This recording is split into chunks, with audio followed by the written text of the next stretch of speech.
question before we get off on another tangent here. Where was the live album? You guys have a live album. Talk about your affinity for Buffalo. You've got an album live from Buffalo. Where was that recorded? Was that a 12th show? I believe that was the 12th, yeah. Okay, so it was just like one night and recorded there?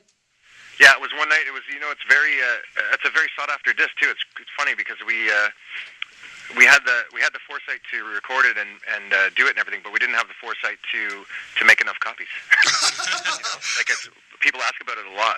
Really? Yeah, that's great. And that 12th is a great room. Yeah, I think it's apparently it's a great room that's being terribly mismanaged a lot, but I mean we have a lot of great history there and always really loved playing there. It's funny that you say that. It's a great room that's being mismanaged. It probably is.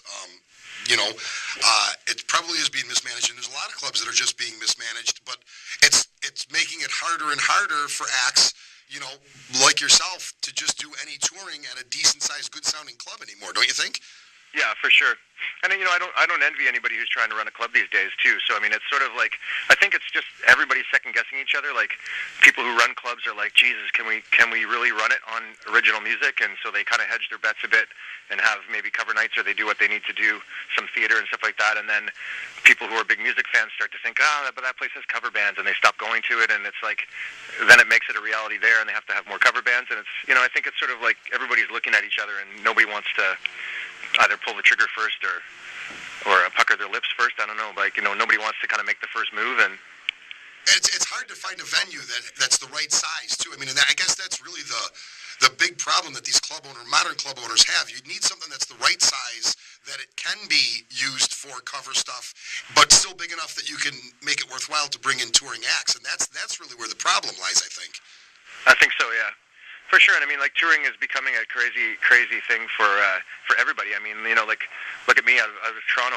I'm in the Canadian Indie Music Hall of Fame. I've got lots of great, track record behind me. But trying to drag a band around the country and play is still becoming really economically difficult. Yes, So I think if I can't do it, then a 22-year-old band's of course they don't have the same kind of needs. Beer and a party after the show is often good enough when you're 22. So you know what? I'm 43. It's good enough for me. Yeah. So let me know if you ever want to do anything, as long as there's beer. Joshua, did you have some questions for Ron? Yeah. So you're talking a lot about touring. What are you planning on? Other projects you got going on? You getting back in the studio, or what do you got going on there? Yeah, I released a record last August and toured it down there, and as I said, I was in China and Australia this March and April, and I've been touring that one, and I'd say I'm about 80% finished the next one, which is coming out. It was going to come out before Christmas this year, but then I didn't want to get crushed by Lowest of the Low, so I moved that into next February. It's sort of a weird problem. My solo act self has to deal with my Lowest of the Low guy self. And, sometimes it's like, if I was to release my record the same month as the Lowest of the Low is releasing their record, nobody would be listening to me talking about my record. They'd be listening to me talk about the Low.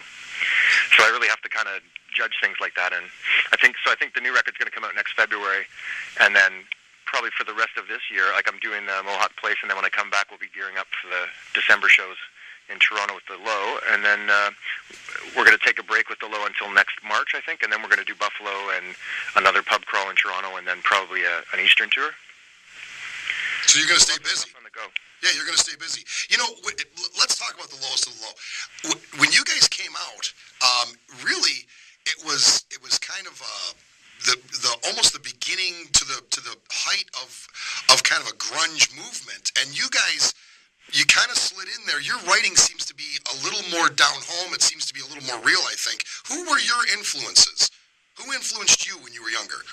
Yeah, well, we all grew up in this sort of, we're all old enough that we came out of the punk movement, or the sort of, I guess, the second wave punk movement in the early 80s.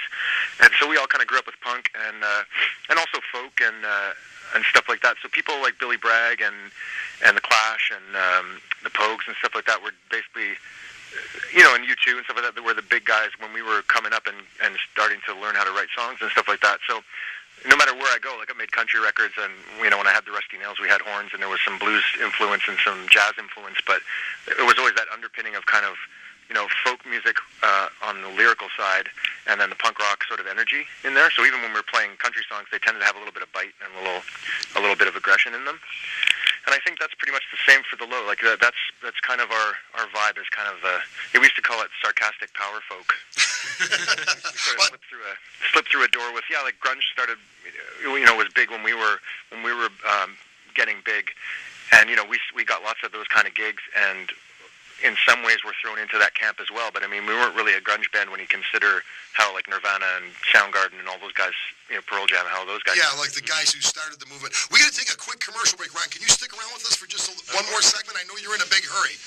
Yeah. Stick around, folks. Heard it on the X. More Ron Hawkins.